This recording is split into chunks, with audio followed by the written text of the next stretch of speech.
الموضوع ديال هاد الفيديو هذا هو الميسكيلاسيون.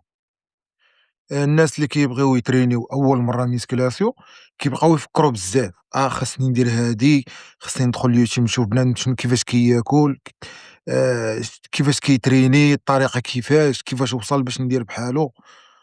هادو كاملين أغلاط، وكاينين بنادم كيفكر بطريقة اللي ماشي الطريقة ديالو، كيفاش في الواقع خاصو يفكر.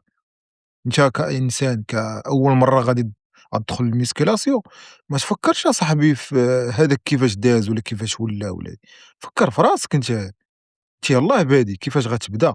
الحاجة الوحيدة اللي غتبحث اللي غتقلّب عليها مثلًا غتريني على البرا، كيفاش نتريني على البرا، الطريقة كيفاش خاصك تريني، ماشي هذاك فلان اللي وصل ولا واعر في الحياة ديالو خاصني ندير بحالو باش نوصل حتى أنا نولي بحالو.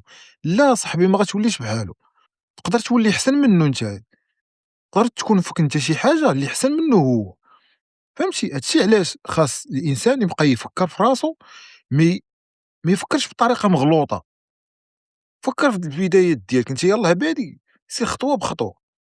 كيف ما هو ترينا ووصل وفهم بزاف ديال الحوايج، حتى أنت خاصك تمشي بنفس الطريق وتفهم وتعرف كيفاش وصلتي وتقاتل باش واحد آخر ملي غيشوفك تقاتلتي غيتانسبيرا منك، غيقول هذاك تقاتل خصني حتى أنا نتقاتل، واش فهمتي؟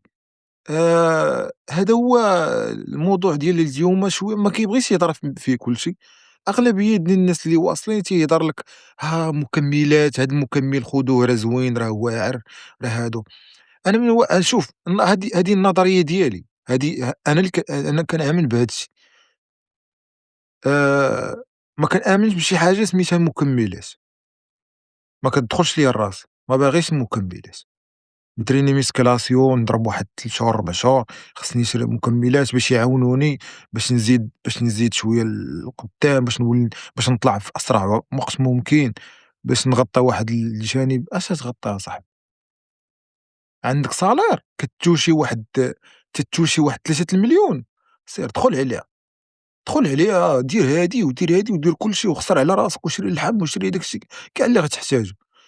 أنت ما عندكش، علاش غتمشي تقاتل أصاحبي وتعذب روحك باش تشري واحد المكمل ب2000 درهم وتبدا تريني وتاكل منه وكذا وأنت ما تايقش ما متأكدش من هذاك واش 100% غينفعك في صحتك لداخل، ماشي هو نافعك هو راه مزيان، راه ما فيه حتى شي عيب، واش غينفعك أنت من هنا للقدام. كان معكم صلاح، هادو هما السوشيال ميديا ديالي، دخل دير ليا فولو، غتيكونوا فيديوهات زوينين، وحتى هنا في يوتيوب غيكونوا مواضيع زوينين اللي ما كيهضرش فيهم كلشي. معكم صالح صانع محتوى، كنفهم كلشي إلا التفاهة. تهلاو.